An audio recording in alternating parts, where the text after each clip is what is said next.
রিজিকের মালিক কে? আপনাকে আল্লাহ পাক যতটুকু রিজিক দিয়েছেন তাকদিরে লেখা আছে না? তাকদিরে লেখা আছে না?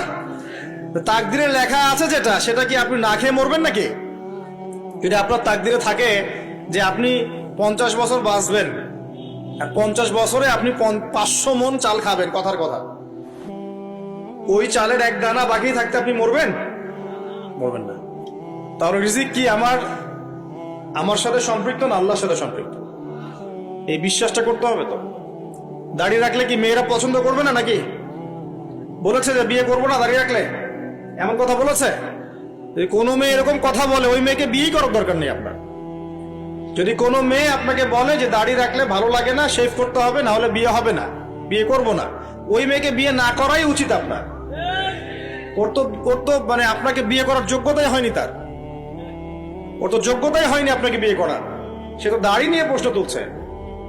যে মেয়ে বলবে যে নবীর সুন্নত আছে এজন্য আপনাকে পছন্দ করি, তখন বুঝবেন যে হ্যাঁ, এই মেয়ের মধ্যে ভালো কিছু আছে। যেই মেয়ে দেখবে যে আপনি নামাজি কিনা, যেই মেয়ে দেখবে আপনি নামাজি কিনা, দাঁড়িয়ে আছে কিনা, ইমানদার কিনা, দিনের জন্য কিছু করেন কিনা, হালাল খান কিনা, ওই মেয়ে ইনশাল্লাহ আপনার ঘরে শান্তি দিবে। আর যেই মেয়ে আপনাকে দেখবে আপনার কত বড় সম্পত্তি, কতটা বড় জমি, কত বড় চাকরি, সুদ খান কিনা ওর কোনো আসা যায় না, টাকা হইলেই হইল, এগুলোকে ঘরে ঢুকালে অশান্তি আর অশান্তি। কি চাচ্ছেন, শান্তি না অশান্তি? নবী সাল্লাল্লাহু আলাইহি ওয়াসাল্লাম বলেছেন, দিনদারিতা দেখে মেয়েদেরকে বিয়ে করো। কি দেখে? একই বিষয় ছেলেদের জন্য মেয়েদের জন্য সেম। ছেলে দেখতে হবে দিনদার কিনা, মেয়ে দেখতে হবে দিনদার কিনা, পর্দা করে কিনা, দিনদারিতা আছে কিনা। দুনিয়ার এই ছোটখাটো বিষয় যদি দেখেন, তুচ্ছ বিষয়গুলো, একদিন না একদিন আপনি পস্তাবেন কিন্তু। আর যদি আপনি দিনদারিতা দেখেন, ইনশাল্লাহ আপনি কোনোদিন পস্তাবেন না ইনশাল্লাহ। আল্লাহ পাক তৌফিক দান করেন। আমি এটা একটা বড় সিদ্ধান্ত জীবনের। এই সিদ্ধান্তে যদি ভুল করে ফেলেন সারা জীবন পস্তাতে হবে। অতএব এখানে বেশি আবেগে ফ্যান্টাসিতে ভুগবেন না। ঠান্ডা মাথায় দিনদারিতাকে অগ্রগণ্য করে আপনি ছেলে দেখবেন বা মেয়ে দেখবেন ইনশাল্লাহ। আর গার্ডিয়ান যারা পরিবারের পিতামাতা আছেন তাদেরকেও বলবো, দুনিয়ার এই বিষয়গুলোকে বেশি প্রাধান্য দিতে যাবেন না। কত বড় চাকরি করে, কত বড় জমির মালিক, কত বেশি টাকা, এগুলো পরের বিষয়। আগের বিষয় হচ্ছে আপনার ওই জামাই দিনদার কিনা, আগের বিষয় হচ্ছে তার মধ্যে ইসলাম আছে কিনা, শুরুর বিষয় হচ্ছে আপনার ওই মেয়ের মধ্যে দিনদারিতা আছে কিনা। এটা নসিহত করে গেলাম। যদি আপনি বুদ্ধিমান হন তাহলে আমার নসিহত গ্রহণ করবেন, না হলে কিন্তু সারা জীবন পস্তাতে হবে। যারা বেদিন জামাই বিয়ে করেছে আর বেদিন মেয়ে বিয়ে করেছে, তারা বুঝবে যে আমার কথার মর্ম কতটুকু। তারা এখন ইচ্ছা করে লাইনে আনতে পারছে না। পারছেন? ওই যে বলছে বিয়ের পরে ঠিক হয়ে যাবে, এত সহজ? এটা কি সুইচ টিপ দিলে ঠিক হয়ে যাবে? মানুষের মনটা খুব জটিল একটা বিষয়। এত সহজেই মানুষের মন চেঞ্জ হয় না। হয় ইল্লা মাশাআল্লাহ, আল্লাহ চাইলে হয়। কিন্তু যদি মনে করেন যে পর্দা করে না, বিয়ে করি তারপর পর্দা করবে, করাই নিব, বানাই নিব, নিজের মতো গড়ে নিব, এত সহজ নয়। পরে দেখবেন সেই মেয়ে আপনার দাড়ি শেভ করায় ফেলছে, করতে পারে না, আপনাকে পেরেশানিতে ফেলবে। সবার এত টাকা, তোমার টাকা নাই। এই যুগে একটু সুদ খেলে কি হয়, সমিতিতে নাম লেখালে কি হয়, সুদের লোন নিলে কি হয়, সবার একতলা বাড়ি, আমার কেন, সবার 4-5 তলা বাড়ি, আমার কেন একতলা থাকবে, নাও লোন নাও, বাড়ি করি। আপনার স্ত্রী আপনাকে এদিকে ইনফ্লুয়েন্স করবে, করবে না? করবে। এইভাবে তো বহু পরিবারের কর্তা দিন দিন হাডুষ্ট করে মারা যাচ্ছে। টেনশন, পারিবারিক অশান্তি। অতএব দিনদারিতাকে প্রাধান্য দেন ইনশাআল্লাহ। দিনদারিতার সৌন্দর্য কখনো শেষ হয়ে যাবে ইনশাআল্লাহ। আল্লাহ পাক তৌফিক এনায়েত করুন। আমিন। প্রিয় ভাইরা, আলোচনা একটা বড় অংশে এবার আসছি, এদিকে খেয়াল করেন, একটু মনোযোগ দিতে হবে। এখন থেকে আমরা একটু গুরুত্বপূর্ণ জায়গায় যাব। নবী সাল্লাল্লাহু আলাইহি ওয়াসাল্লামের সুন্নতের উপর আমল না করলে আমরা কি জান্নাত পাবো কিনা? আর নবীর সুন্নত কি শুধুমাত্র ইবাদত বন্দেগীর ক্ষেত্রে করলেই হবে, না জীবনের সব ক্ষেত্রে করতে হবে? আমার সাথে কথা বলেন। নবীর সুন্নত কি শুধু ইবাদত বন্দেগীতেই করব, নাকি জীবনের সব ক্ষেত্রে করব? আল্লাহর নবী সাল্লাল্লাহু আলাইহি ওয়াসাল্লাম মাত্র 23 বছরে আইয়ামে জাহিলিয়াতকে সরিয়ে দিয়েছেন কি দেন নাই? আইয়ামে জাহিলিয়াতের শিরক, ওখানকার আপনার সুদ, ওখানকার আপনার জেনা, ওখানকার মাদক, ওখানকার গোত্রীয় হানাহানি 23 বছরের মধ্যে পরিবর্তন হয়েছে কিনা? যখন মক্কা বিজয় হয়েছে তখন কি ওই মক্কার মধ্যে কোনো শিরক ছিল, কোনো মূর্তি পূজা ছিল, কোনো সুদ ছিল, কোনো মেয়ের সাথে খারাপ আচরণ করা হয়েছে, কোনো ধর্ষণ হয়েছে, কোনো ব্যভিচার, গোত্রীয় হানাহানি, না সবাই ভাই ভাই হয়ে গেছে? 23 বছরের মধ্যে আল্লাহর নবী কি এমন করলেন যাতে একটা অন্ধকারাচ্ছন্ন সমাজ আলোকিত হলো? কি এমন করলেন, কে বলতে পারবেন? 23 বছরের মধ্যে আল্লাহর নবী কি এমন করলেন? তিনি কি কোনো জাদু করেছেন? তিনি কি মানুষকে বশ করেছেন? তিনি কি আল্লাহর ফেরেশতাদেরকে দিয়ে জোর করে মানুষকে দিনের দিকে নিয়ে আসছেন? তিনি কি মানুষের গলায় ছুরি ধরে ইসলাম কবুল করিয়েছেন?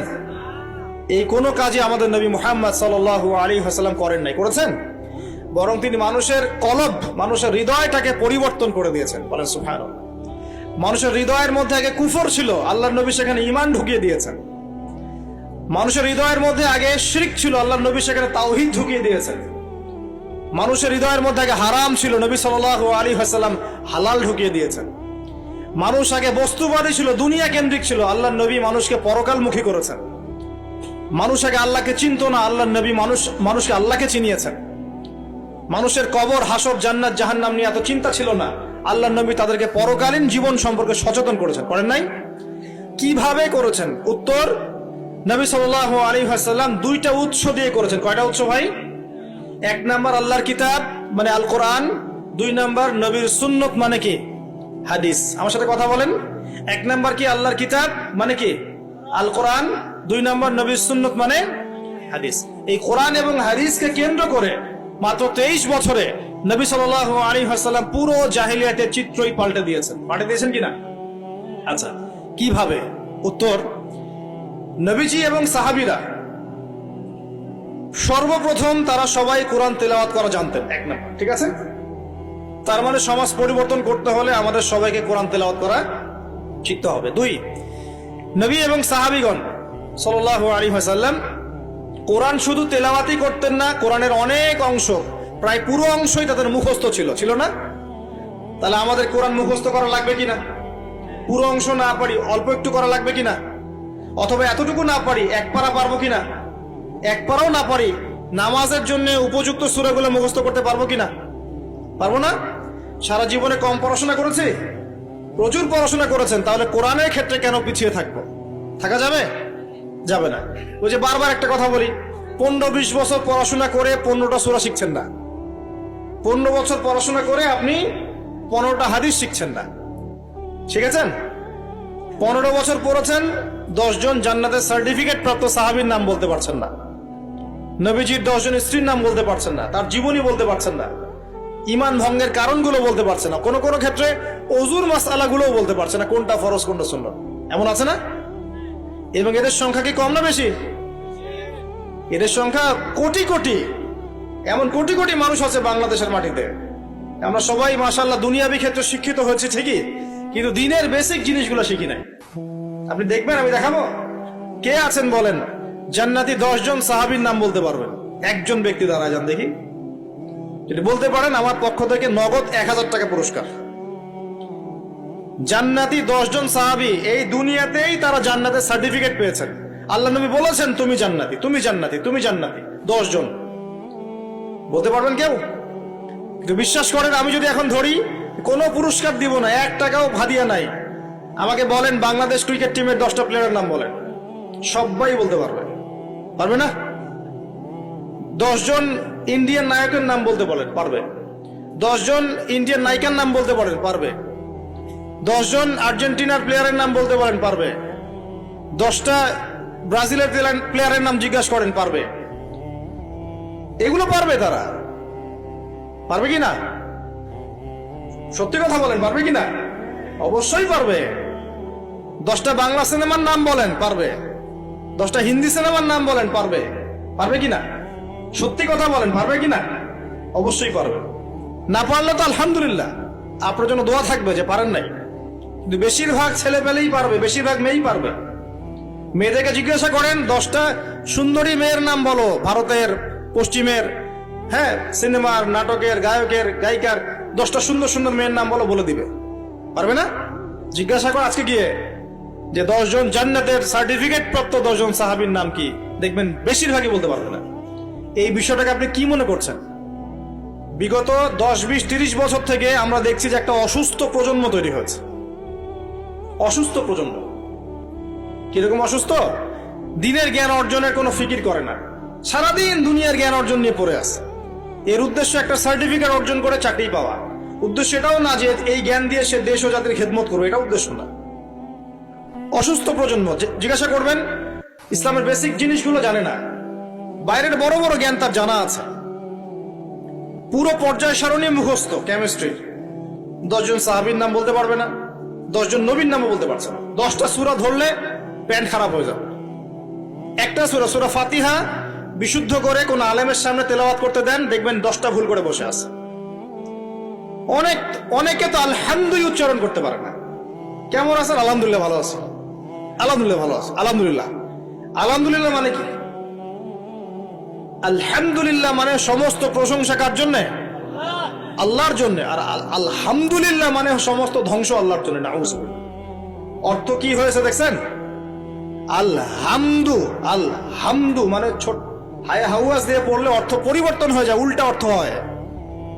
আর আলহামদু বললে অর্থ পারফেক্ট হয়। কুল হুয়াল্লাহু আহাদ, কুল বললে একটা অর্থ হয়, আর কুল হুয়াল্লাহু আহাদ বললে আরেক অর্থ হয়। তারপরে কুল ইয়া আইয়ুহাল কাফিরুন লা আ'বুদু মা তা'বুদুন একটা অর্থ হয়। আর যখন বলে কুল ইয়া আইয়ুহাল কাফিরুন লা আ'বুদু মা তা'বুদুন আরেকটা অর্থ হয়। এগুলো আলেমরা বুঝবেন। তো কুরআনই তো পড়তে জানছে না। 15 বছর 20 বছর পড়াশোনা করে আমরা কি প্রজন্ম তৈরি করছে বলেন তো? আগামী 2-3 দিন পর তারা রাস্তাঘাটে কনসার্ট করবে, নাচবে, পিকনিক করবে, হইহুল্লা করবে এবং পশ্চিমাদের সাথে তালে তাল মিলিয়ে বলবে যে 31st night happy new year. তারা বলবে আগামী 2-3 দিন পরেই করবে। কিন্তু আজকে আরবি মাসের কয় তারিখ বলতে পারবে না।